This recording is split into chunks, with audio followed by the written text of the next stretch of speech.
Iran's drone strategy just changed how war works, and the US had no choice but to respond. Because in the middle of this conflict, the US military did something that would have been unthinkable a generation ago. They copied it. They deployed a new drone called Lucas. Low-cost, uncrewed combat attack system. This isn't a drone that circles above a target and fires a missile. It is the missile, it flies straight into its target and detonates on impact. And it costs about $35,000 to build. It was developed in just 18 months, and it was used in combat for the first time on February 28, 2026 against Iran. Here's the detail that should stop you cold. It was reverse engineered from an Iranian drone. The US military captured an Iranian Shahed 136, the cheap one-way attack drone that Russia has been using in swarms to knock out Ukrainian power grids, studied it, and built their own version. A US official confirmed it on the record.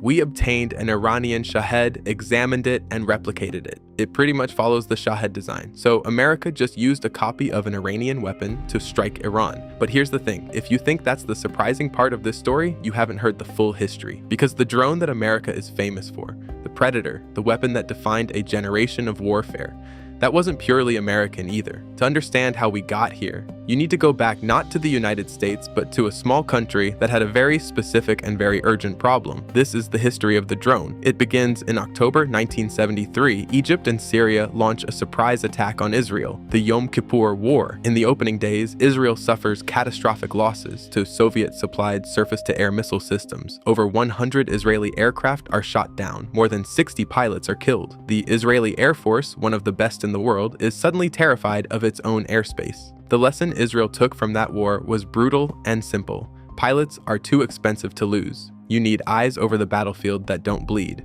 So Israel did something no military had seriously attempted before. They built small, propeller-driven, unmanned aircraft with real-time video cameras. Not target drones, not one-time flying bombs, actual reconnaissance platforms that could loiter, observe, and send back live footage. By the late 1970s, two Israeli companies, Tataran and Israel Aerospace Industries, had produced the Mastiff and the Scout, the world's first operational modern UAVs. And in June 1982, they proved what those machines could do. Israel invades Lebanon. Syrian surface-to-air missile batteries are dug in across the Bekaa Valley, the same kind of systems that had devastated Israeli pilots 9 years earlier. This time, Israel has a plan. Mastiff and Scout drones fly in low and slow, broadcasting strong radar signatures. The Syrian crews, thinking they're under attack, switch on their targeting radars and fire their missiles at drones. The moment those radars activate, Israeli aircraft outside the kill zone record every frequency, every position. Then manned jets sweep in with precision anti-radiation missiles and destroy all 28 SAM sites in a matter of hours. Not a single Israeli pilot is lost to a missile that day. Military historians describe it as a watershed moment, the first time in history that unmanned aircraft played a decisive role in a major air battle.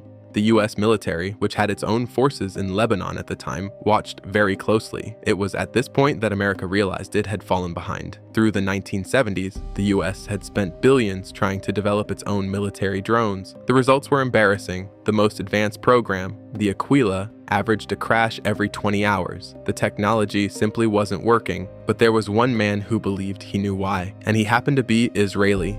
Abraham Karam was born in Baghdad in 1937 and raised in Israel from the age of 14. He trained as an aeronautical engineer at the Technion, Israel's elite technical university, and spent years working for Israel Aerospace Industries, the same company that built the Scout. During the Yom Kippur War, he built his first drone, a glide decoy designed to fool Egyptian radar systems into firing their missiles at a target that wasn't there. But Karam was frustrated with how slowly Israel's military acquisition system moved. In 1977, he emigrated to the United States, and by around 1980, he was doing something that by now you might recognize as a pattern in this story, building a drone in his garage. The garage was in Hacienda Heights, outside Los Angeles. His team was 3 people. He was borrowing $18,000 a year from family. And what he built, a cigar-shaped aircraft he called the Albatross, could stay in the air for 56 hours straight. At the time, US military drones were crashing after 2. DARPA, the Defense Advanced Research Projects Agency, took notice. They funded a more sophisticated version called the Amber. Over the next decade, Karam refined his designs, demonstrating levels of reliability and endurance that the major defense contractors with billions in funding had never managed. Then in 1987, Congress cut the budget for unmanned aircraft programs. Karem's company ran out of money and went bankrupt in 1990. His prototypes were mothballed in a government warehouse in the desert. They sat there until a defense contractor called General Atomics bought the assets, hired Karem, and built something new from the wreckage of his work. They called it the Predator. The Predator entered service in 1995. It was propeller-driven and quiet, cruising at 84 miles per hour, slower than a commercial turboprop.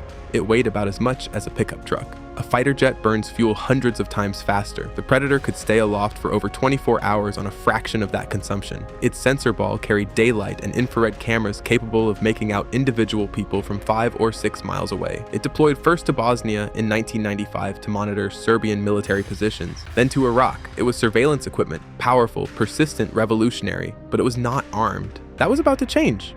By 2000, CIA and Air Force officials were fixated on one target, Osama bin Laden. Predators had already spotted a tall man in white robes at bin Laden's compound in Kandahar, almost certainly bin Laden himself. They had eyes on him. They just couldn't act. In February 2001, in a test in the Nevada desert, the Predator fired its first Hellfire missile, an anti-tank weapon that engineers had repurposed as a precision killing tool. It hit a stationary tank, then another, then a third. The accuracy was extraordinary. Deployment of the armed Predator was planned for autumn 2001. On September 11th, the timeline accelerated. Within weeks of the attacks, armed Predators were flying combat missions over Afghanistan. The early missions were chaotic. On the very first night, the CIA and the Air Force were simultaneously operating the same drone without telling each other, and a missile fired without either side expecting it. But the weapon worked. Over the following months, Predators hunted al-Qaeda commanders across Afghanistan.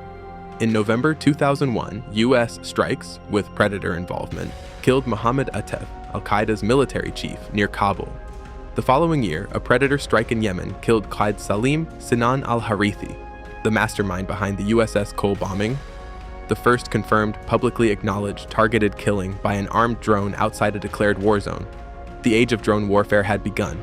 Under the Bush administration, programs expanded in Afghanistan and Pakistan. Under Obama, they accelerated to a scale that would have seemed impossible a decade earlier. By the end of Obama's 2 terms, the US had carried out over 500 drone strikes in Pakistan, Yemen, and Somalia alone, countries with which it was not officially at war. The CYA ran covert operations. The Air Force ran military ones. What had been an extraordinary capability became routine. The appeal was obvious. No American pilots in enemy airspace. Missiles precise enough to strike a specific room in a specific building. The ability to watch a target for hours before and after a strike. What used to take months of intelligence and hundreds of aircraft could now happen in minutes. But the costs were real. Hundreds of civilians were killed across Pakistan, Yemen, and Somalia by independent estimates. Drone strikes generated deep resentment in the communities they targeted. Legal scholars argued, and are still arguing, about whether conducting hundreds of strikes in a country constitutes an act of war, regardless of what you call it. Then came the moment that changed everything again. In December 2011, an advanced US spy drone, the RQ-170 Sentinel, went down over Iran. The Iranians claimed they used electronic warfare to spoof its GPS and guide it to land intact inside their territory. The US dispute the details, but not the outcome. Iran had the drone. And Iran is not a country that leaves advanced hardware unstudied. They reverse engineered it into new flying wing surveillance and strike drones of their own. But more consequentially, Iran had already been developing a separate and simpler weapon, the Shahed 136, a cheap one-way delta-wing attack drone that required no pilot, no satellite link, and no expensive guidance systems, just a pre-programmed route and a warhead in the nose. Iran supplied these to Russia by the thousands. Russia renamed them and unleashed them on Ukraine, swarming them in waves to overwhelm air defenses and knock out power stations. The tactic worked. Suddenly, the entire Western military establishment was watching a $20,000 drone do damage that would previously have required a cruise missile, costing 50 times as much. The US studied the Shahed. They captured one. They reverse engineered it. And in December 2025, they deployed their own version, Lucas, to the Middle East under a unit specifically created, in the words of one US official, to flip the script on Iran. So here is what the full story looks like from beginning to end. Israel, bloodied by Soviet missiles in 1973, builds the first real battlefield drones out of necessity. An Israeli-trained engineer takes that knowledge to a garage in California and builds the Predator's ancestor. The US turns the Predator into a global killing machine. The US loses a spy drone to Iran. Iran reverse engineers it. Iran separately develops cheap swarm weapons that reshape warfare in Ukraine. The US copies those weapons and uses them against Iran. Every actor in this story learned from the one before. Every weapon was in some sense borrowed. Modern drone warfare wasn't invented in one place by one country. It was assembled piece by piece through 70 years of watching, copying, and turning your adversary's ideas against them. The Lucas drone isn't an embarrassment, it's just the latest verse in a very long song. This is history on repeat.